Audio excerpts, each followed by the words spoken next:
मेरे पति ने मुझे तलाक दे दिया था क्योंकि मैं माँ नहीं बन सकती थी और उसके बाद मैं दूसरी शादी भी कर ली थी।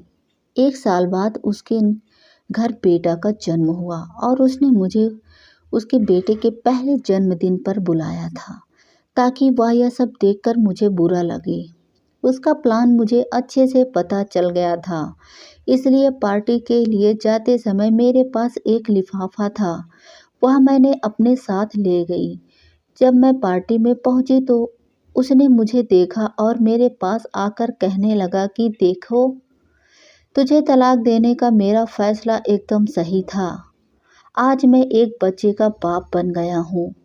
उसके बात सुनकर मुझे हंसी आई और मैं उसे वह लिफाफा उसके हाथ में देते हुए कहने लगी कि इसे ध्यान से देखो। जैसे ही उसने वह लिफाफा देखा, उसके तो मानो होश ही उड़ गए हो, मानो आसमान ही गिर गया हो।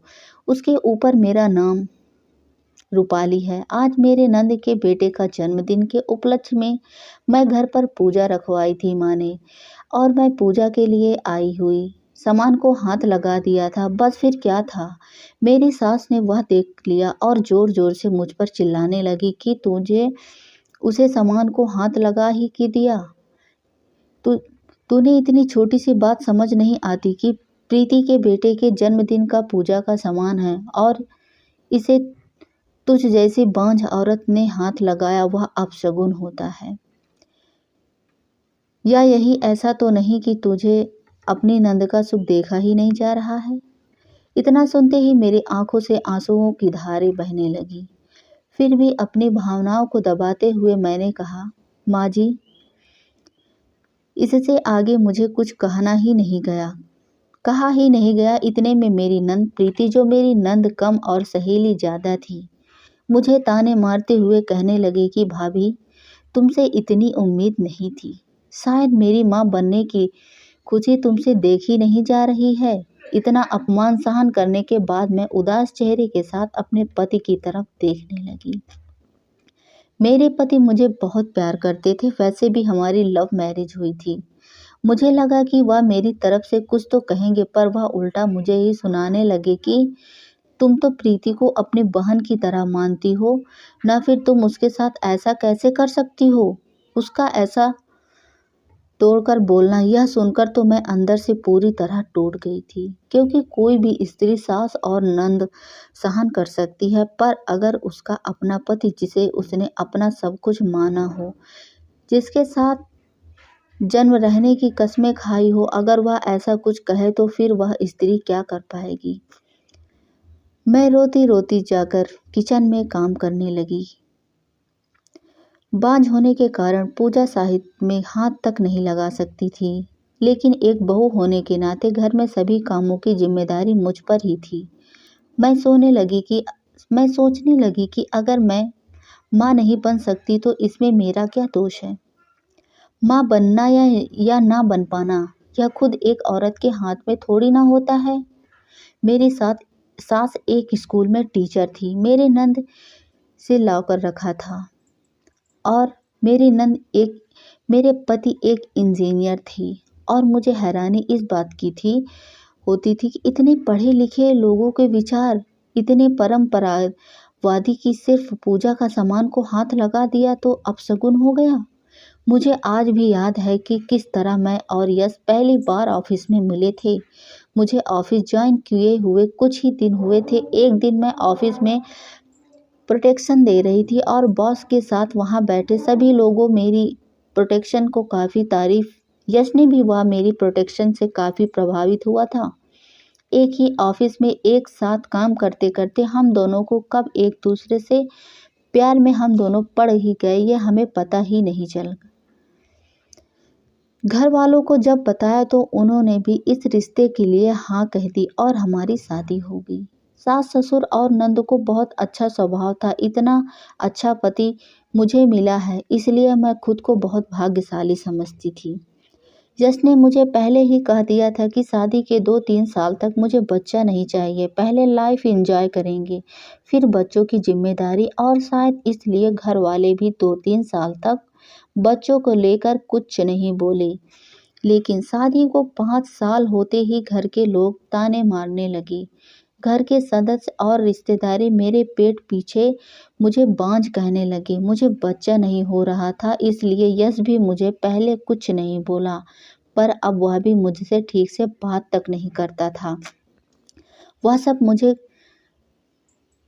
बांझ होने तक ही बात करता, काम होने तक ही बात करता था। ऐसा लगता ही नहीं था कि हम दोनों पति पत्नी हैं और एक ही घर में रहते हैं। पर हाँ, मैं अपना दुख बताऊं तो किसे बताऊं, और मुझे समझ नहीं पाएगा।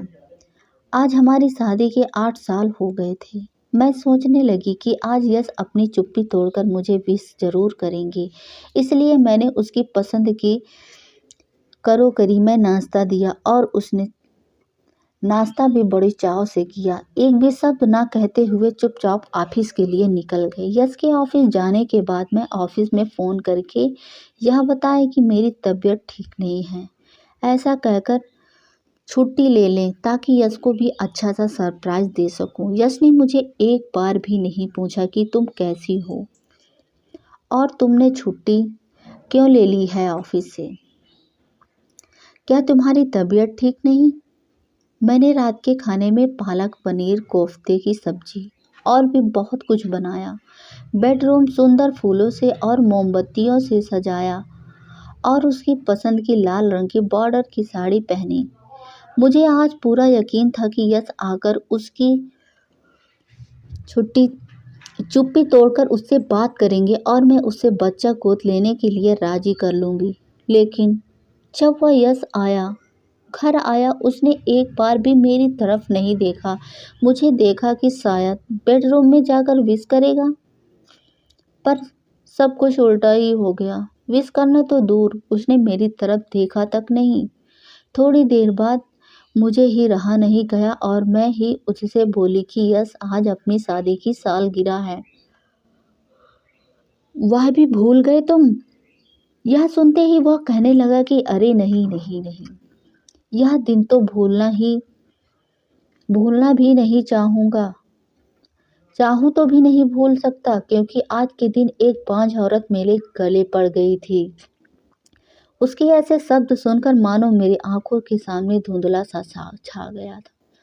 मैंने अपने आंसुओं को रोकते हुए कहने लगी कि क्या हम बच्चा गोद नहीं ले सकते?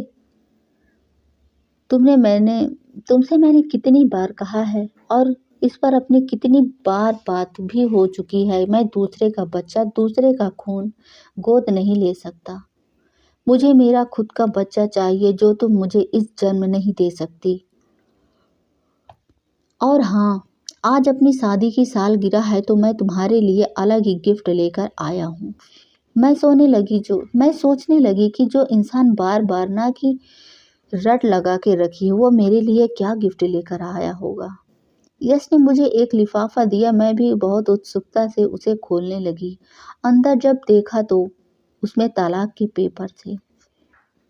उन कागजात को देखकर मुझे विश्वास नहीं हो रहा था कि जो इंसान मेरी इतनी तारीफ करता था, इतना मुझसे प्यार करता था, हर तरफ के समय में मेरा साथ दिया, आज वह एक बच्चा के लिए मुझे तलाक दे देगा। ऐसा लग रहा था मानो आसमान ही टूट पड़ा हो मुझ पर। लग रहा था जोर जोर से मैं रो कर मैं फिर से अपने आप को संभालते हुए तुरंत ही तलाक के पेपर में साइन कर दिया, क्योंकि जब उसके मन में मेरे लिए प्यार ही नहीं है तो ऐसे इंसान के रहने से क्या फ़ायदा। दूसरे दिन मैंने वह घर छोड़ दिया और यश यही चाहता था। कुछ दिनों बाद मैं बहुत कोशिश करके अपना ट्रांसफ़र दूसरी ब्रांच में करवा लिया, क्योंकि उसके साथ काम करना मतलब पुरानी यादों को ताज़ा करने जैसा था। 1 महीने बाद ही उसकी शादी हो गई और 1 साल बाद पता चला कि उसका एक बेटा भी है। बेटे की खुशी में उसने पार्टी रखी थी और उसके पार्टी में मुझे भी बुलाया था ताकि वह मेरा अपमान कर सके। मैं भी उस पार्टी में गई। मुझे देखते ही वह मेरे पास आया और कहने लगा कि देखा, मैं बाप बन गया हूँ। मैं भी बहुत ही नम्रता से उसे पिता बनने की बधाई दी। बाद में मैंने अपने साथ एक जो लिफाफा लाया था उसे देते हुए कहा कि मेरी तरफ से यह एक सरप्राइज गिफ्ट। सरप्राइज गिफ्ट का नाम सुनकर वह थोड़ा हैरान हो गया, क्योंकि शादी की सालगिरह के दिन उसने भी मुझे एक सरप्राइज गिफ्ट दिया। तलाक के पेपर्स, जब वह मुझे कौन सा गिफ्ट दे रही है, यह सोचते हुए उसने वह लिफाफा खोला और सामने जो देखा उसे देखकर उसके पैरों तले जमीन खिसक गई। दिसंबर की कड़कड़ी हुई ठंड में वह पूरा पसीने में भीग गया था, क्योंकि उसे लिफाफा के अंदर उसकी मेडिकल रिपोर्ट थी और उसमें साफ साफ लिखा था कि वह कभी बाप नहीं बन सकता। वह अपनी पत्नी की तरफ देखने लगा और उसकी झुकी हुई नज़र से सब कुछ एकदम शीशे की तरह साफ दिख रहा था। मैंने उससे कहा कि अब तुम्हें यह तय करना है कि तुम्हें दूसरों का बच्चा, दूसरे का खून गोद लेना है या नहीं। ऐसा कहकर मैं वहाँ से चली गई।